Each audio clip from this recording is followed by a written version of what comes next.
Um, Hello. Um, First off, this is just my name's Tracy, and um, everything I say here is just about my own experiences in the medical world that I'm experiencing, and aren't none of it is medical advice in any way, shape, or form. Um, but there you have it. So, um, yeah, I think the last I posted was like a day after my first shot, so last Saturday. And it's now Monday, not 2 days later, but like 9 days later. And it's been a week. So on Saturday, yeah, I felt exactly like I had expected by reading and the information I was told by my rheumatologist. I felt very tired, very like sick to my stomach in a way. Like I felt like I had a hangover. I think that's what I talked about. Um, so Monday and Tuesday felt a little bit better. Like I was like still taking like more folic acid than just the 1 milligram, but it felt like it was in check. Tuesday, I'm sorry, this is gonna get actually kind of like body graphic. I'm just gonna like no holds barred what's happening because I want to just sort of tell my story. So there's gonna be a lot of poop talk and a little bit of barf talk as well. So Tuesday, I'm just going about my business and um, I've begun teaching and I realized like my stomach is rolling. And I actually had to stop a Zoom lesson in the middle of it. And I was just like, I have to run to the bathroom. Like, I felt like I had no control, diarrhea. And I was like, oh, well, yesterday I started my period. So, you know, who's to say it's probably just what we like to call period shits. And because it happens sometimes. And that's what I chalked it up to. And I could feel myself getting a headache. And so I had one more after that, and I was going to try. And I was like, I got like, luckily, I'm quite friendly with her, and she's an adult. And like 2 minutes in, I was like, Stacy, I can't do this. Can I like, I owe you a lesson. You can get a refund. Like, I'm so sick. And she's like, oh, and she's a nurse too, right? She's like, oh, yeah, take care of yourself. Um, and then I just didn't improve. And so I canceled the rest of my lessons that day. Like I had a big break and I was like, okay, so I've got like 2 hours. I'll see if I feel better. And I didn't. So I canceled the day. And all the while, also dealing with our new kittens and tons of diarrhea, very sick. Um, my partner had to take one of them up to an emergency vet hospital because he had torn his rectum from having so, like, we were told he had colitis. And they at the hospital they're like, I think he was not dewormed properly. So we're gonna do this. So his brother needs deworming then too, and we're gonna put him on antibiotics. So we were dealing with all this. Well, I was also like, oh my god, my stomach. It's just like this is chaos. Um, and at night my face would get really hot, and Steve even said one day, he's like, man, your face is like really like bright red. Like, and I was like, yeah, I feel really hot. And I took my temperature, and I think it was like 37. I'm usually like 36.5. I was like, well, it's a little bit high for me, but it's not like out of the ordinary, so whatever. Wednesday, I don't really remember what was happening. Like, I think I had some diarrhea throughout the day, but I taught, and it was fine. Thursday morning, I was like, I am exhausted. I feel weird. And I felt really overwhelmed with the cats and the diarrhea and them being sick. And I was like sobbing hysterically. And like I felt really mentally unwell. And like something was wrong with me. I was like, something is fundamentally wrong with me. And because I'd sort of felt okay Sunday, Monday, I didn't really think of it like with the methotrexate at all. Like I sort of didn't think of it. Thursday, I did my teaching. And I was like, oh, I feel weird because I just haven't been eating. I've had no appetite. And so I was like determined. I'm like, I'm gonna have dinner. So I made myself something simple. I just had mac and cheese, ate it very slowly. Oh, I have an alarm telling me something.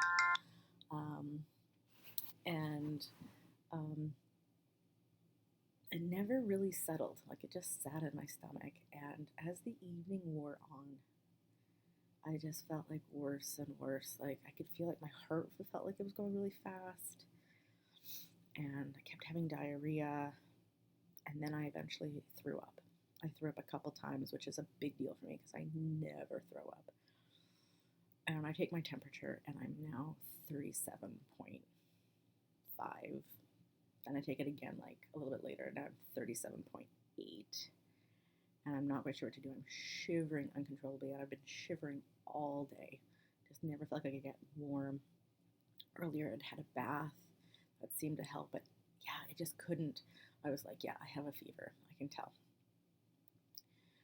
And I know that when they, like, I looked up the methotrexate, it's like, yeah, you just sort of get fevers from it. If you do get a fever from it, call your doctor immediately. But at this point, it's midnight, Thursday night into Friday. Like, I can't call my doctor. So I call the 811 nurse, which is what we have here in BC. And so I call her and talk to her. Well, her, like there's one person. I talked to a woman and who was a nurse. And so she gets me through these protocols because we don't know, is it the methotrexate, which I explained to her, or is it COVID? Because there's a lot, like right now we've got diarrhea, vomiting, and a fever. And I have a bit of a cough. Like I'm an asthmatic, so I'm like, oh, it could just be like whatever. But yeah, I do have a bit of a cough. No sore throat, no runny nose. And she goes through her questions on what should we do in this situation, specifically with the methotrexate. And she asked me to take my temperature on the phone with her, and I take it again, and it's 38.7. So it's risen an entire degree in about a half an hour, which is very concerning for me. And I also have a pulse ox, of course, but my blood oxygen, like my blood oxygen is great. It's like 97, whatever. But my pulse is like 150 sitting down. And she's like, yeah, you got to go to the hospital. And so she tells me the protocol also to do with COVID stuff. So I get my partner to drive me. It's about 12:30 at night at this point. And he can't come in at all. I'm screened. The little thingy, the forehead one that she worked, she's like, you don't have a temperature at all. It's 36.1. I'm like, what? But then they get me back. They're like, yeah, you have a temperature. It's 38.6. I don't know what she's talking about. I'm immediately hooked up to an IV. They're very concerned about my heart rate. Blood pressure's not great either. It's up there. They're like, but you're also in a lot of pain and distress. So to be expected, but not like super high. It's 160 or something. 160 over 110 or something. And it gets down to like 120 over 80 at one point. And so I'm hooked up to an IV. They take tons of blood out of me. They get the whole story.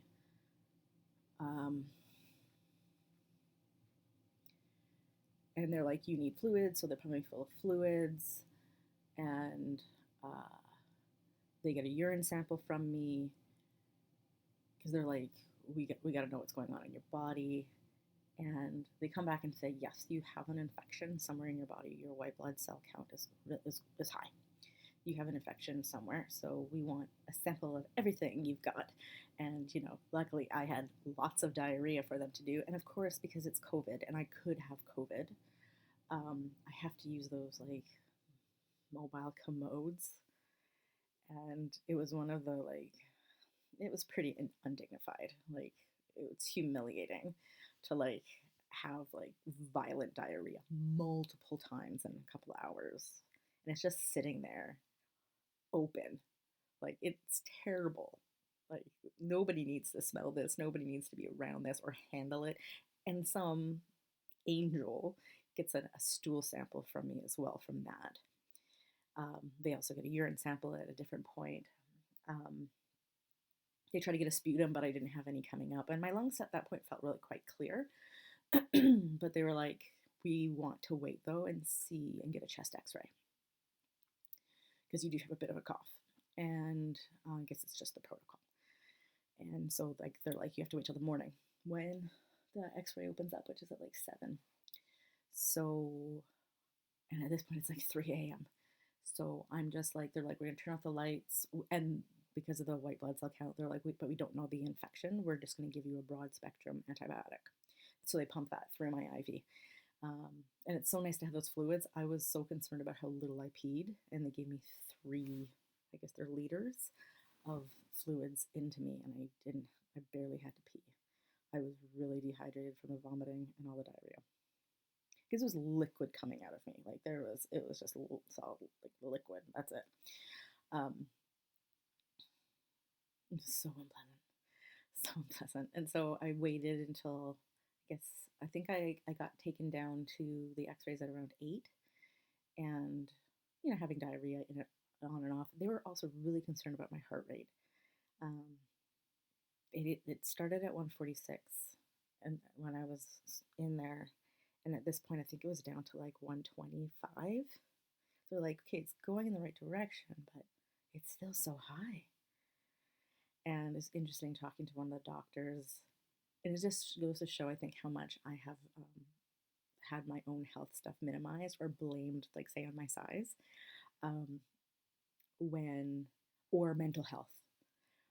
Because she's like, yeah, she's saying we're really concerned. Like your heart rate should not be that high. It shows like something is happening in your body that it doesn't like, and it's working really hard. And I was like, well, maybe it's because I'm really anxious. She's like, well, sometimes that happens. Like people who have medical anxiety, when they come in, it can be quite high. But once we have a plan in place and we know what's happening, we'll watch the number go down. And she was very clear. She's like, I know that you were left in here for hours in the dark, no interruptions, but it was still just as high. That's not what anxiety looks like how we see it in the merge. And I was like, well, maybe it's because I'm really out of shape, being very sedentary, the pandemic. And she's like, no, that doesn't look like that either. And I was like, okay, I'll believe you. And I was, because I'm sitting here being like, maybe this is always my resting heart rate. Like maybe I'm always at 126 and I don't even know. And I just like how she was just like, so like, no, this is something happening and we're going to figure it out. And so I go get my x-ray. I come back and I just keep having diarrhea. No vomiting at this point, just diarrhea. And they've been giving me acetaminophen and Advil all night to deal with my ongoing fever, which sort of goes up and down with the medication. And a couple hours, I guess at around 9:30, the doctor's like, okay, the we're waiting for the stool sample. It's going to take a while. Oh, in all of this, of course, I had a COVID test, of course, because they had to assume I had COVID. So that was unpleasant, like right in the brain, burning, like putting acid in the middle of your brain through your nose. Very unpleasant. And they're like, we don't think you necessarily have COVID, especially considering what you've told us about your lifestyle and that you don't see anyone, but we just have to act as if you do. So I was like cordoned off. Like anyone coming in was in full PPE, gowns, shields, everything. And so she came in and was like, okay, so your heart rate's going down. Your temp seems to be getting controlled. We've got all the tests that we can do. Your lungs don't look. Oh, she actually didn't say anything about my lungs. She's like listening. She's like, they sound really clear. I'm like, I know, but I've got the cough. She's like, yeah, I don't know. We'll see. And we'll phone you with the results of like the stool sample and all that. If you feel like you could go home and keep fluids via like orally, if you could like chug some Gatorade and like keep your fluids up. I was like, yeah, I'm willing to give that shot. She's like, okay, you have to come back if you start vomiting again. If you start vomiting again, you're right back here. I was like, okay, I will. And so Steve came and picked me up, and I just like collapsed because I hadn't slept. And I spent the day, no exaggeration, I couldn't get through an episode of like a 20-minute sitcom, situational comedy as it's known, without having to run to the bathroom. At one point, I didn't make it. Yeah, I had an accident. That's how bad it was. And I was like crying because I was so tired and my fever was there and I was taking the acetaminophen, but I was worried it was like just running through me. Um, Very lovely people who I, some actually both of my are acquaintances really. I put on Facebook like, dear my hometown friends, could anybody just stop by with some Gatorade and leave it on my front porch? I would just so greatly appreciate it. Um, because I can't go anywhere. I'm still isolated, and Steve's like exhausted and probably shouldn't go anywhere either, right? Um, Someone who used to work with my ex husband, who I have met 2 times in my entire life, was like, I door dashed you some stuff. I door dashed you because she also has some autoimmune things. And I was like bawling. Not only did she send me like 4 liters of Gatorade, she sent ice cream, a cookie, these little delicious, like hearty chocolate macaroon snacks, and some soup, and I was just like, you are like an angel. I can't believe it, like that you did that. And that was within me asking, it was within the hour. And then someone else who's like, I'll be there at 4:30. I'll drop some off. What flavor do you want? And she dropped some off from town, which is good because I drank everything. I drank all of them. And so that was very lovely. So I was just like trying to keep up my fluids while they were just coming up my butt. But luckily, no more vomiting. And I know I'm just waiting for results and trying to not like die and really watching my fever. I do get some sleep. That evening, I almost went back. My fever got above 39. It got up to 39.1, 39.2, something like that. And I was like, I don't know what to do. It's 11 p.m. I'm so exhausted. And so was Steve. And Steve's like, I'm going to go to bed because right now he's sleeping in his office because this is chaos. He's like, wake me up whenever if you want to go. And I was like, okay, I'm going to take another acetaminophen and I'm going to like shut everything off and I'm going to try to get some sleep. And I did. Like, I slept for like, I think 4 hours in a row, which was just like magic at that point. Had to get up once, came back, slept way more, got up at 7, had to go to the bathroom again, and then was like, oh my God, like I feel like almost like a human. This is amazing. And I got a text. Um, I actually got the day before in all of that chaos. The one great thing about all that chaos, I got a text with less than 24 hours that my COVID test was negative. So that was really great news and not unexpected. I literally go nowhere. I see my husband. Um, I don't even go to grocery stores. I don't see any friends. No one has been in our house. Like, there's literally no contact. It would be the immaculate conception of COVID. Um, and so I'm like, okay, so hopefully something comes back in the stool sample. So Sunday morning, yesterday morning, I get a call from one of the emerge doctors who's just on there. He's like, okay, I've got results for you about when you were in here for your care. They found Campylobacter in your stool sample. So that explains what was going on with your digestion. And he's like, and I also have like a possible like borderline pneumonia. Um, how are your lungs feeling? And I was like, they're actually worse. Like, my stomach is getting better, like it's slowing down, but my lungs have gotten worse. Like, they feel, and I've had pneumonia before. Like, this is not my first rodeo of pneumonia and being an asthmatic. I have some scar tissue in one of my right lung from when I was a kid. And he's like, well, then we're going to say, like, yeah, it's sort of putting it into the, like, you've got a mild case of pneumonia as well. And he said, so the doctor you saw has left a prescription here in case you need it. Like, because she didn't know what was going to be, how you were going to fare. So she, she was you were in her care. So there's a script here if you want it. And I was like, great. And so I went and picked that up and went and got it filled. And it was for azithromycin and amoxicillin. And I think it's because I have like multiple infections. I also heard them say they found leukocytes in my urine, um, which is sort of like, what the hell? Like, just so much infection in my body. And I don't know um,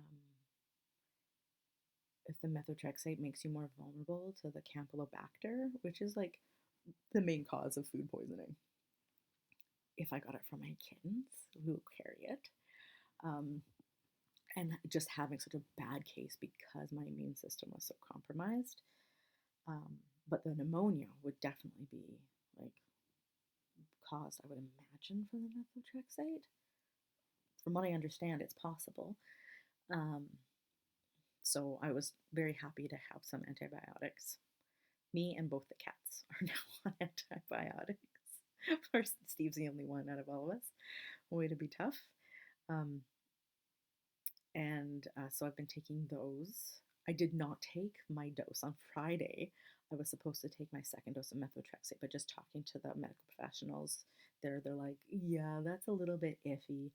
And my rheumatologist's nurses, I remember in my training and like for the needles, just said, if you're ever concerned, like ever worried, and it's coming to your time of taking your shot, just don't take it.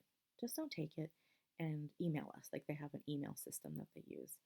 Email us your concerns and we'll just sort of go from there. So that's what I did. Was I emailed them and sort of gave them the lowdown. So I haven't had my second dose. I'm taking the antibiotics and feeling quite a bit better. My lungs are, I mean, I have my Advair, which helps, but I didn't have my inhalers. I don't know what I'd be doing right now. Um, and I'm just trying to get over it. Like my fever has been gone for at least 24 hours now, but I'm very tired, very run down, not a lot of an appetite. Eating when I can, like little bits when I can, probably like literally about half as much as I usually do. Like I usually have like a simple bowl of oatmeal with some blueberries for breakfast. I ate like 60% of it maybe, and I was like, oh, I am full because my system feels like it's just been through so much.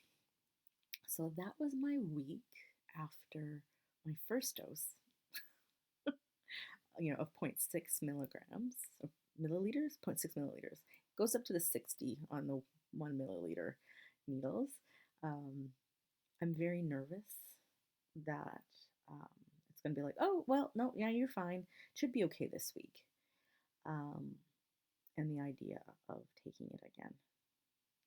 My bigger hope, honestly, is just that they're going to say, okay, that didn't work for you. We're not like you getting pneumonia, you being so sick. No, there's other, and they told me there's other meds. If this doesn't work, don't worry, there's other meds. So I'm kind of hoping that's the case because I'm really kind of scared of taking it again, even though I know it's been so amazing for so many other people. And I'm so glad that it is. It wouldn't have been offered to me, I know, if it wasn't a good med. Um, but it might not be the med for me.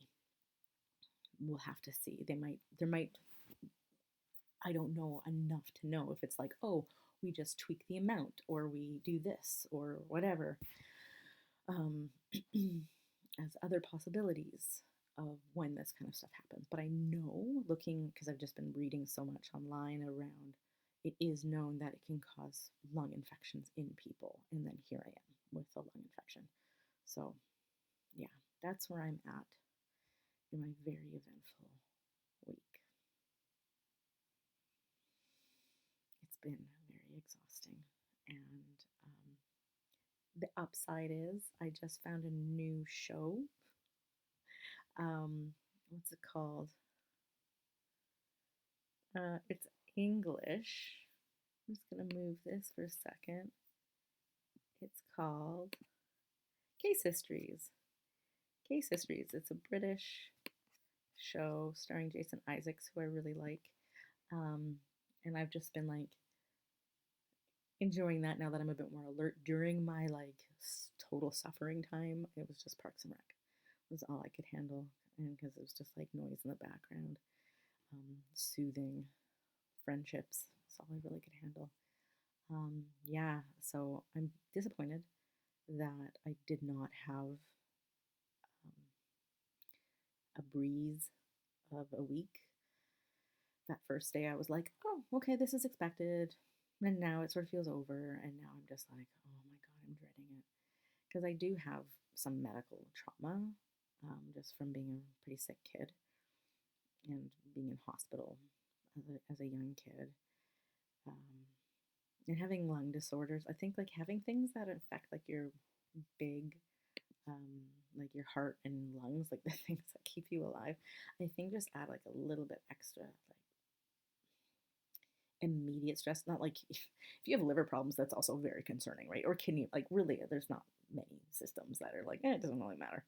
But like heart and lung are just so immediate. You know, if your lungs stop working, you're dead pretty quickly.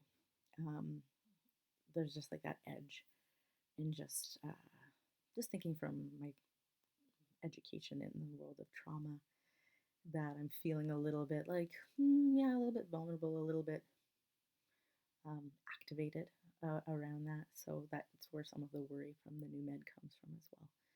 And what I'll do with that, I don't know yet. Hopefully, advocate for myself with my doctor and see what we can do. Yeah, okay. I think I'm tired now, so I think I'll just go watch some more of my. Why do I keep forgetting the name of the show? Case Histories. I just keep forgetting it. Go watch another episode and then um, maybe go to bed. Okay. I'll maybe make another video when we know what my next steps are. The saga.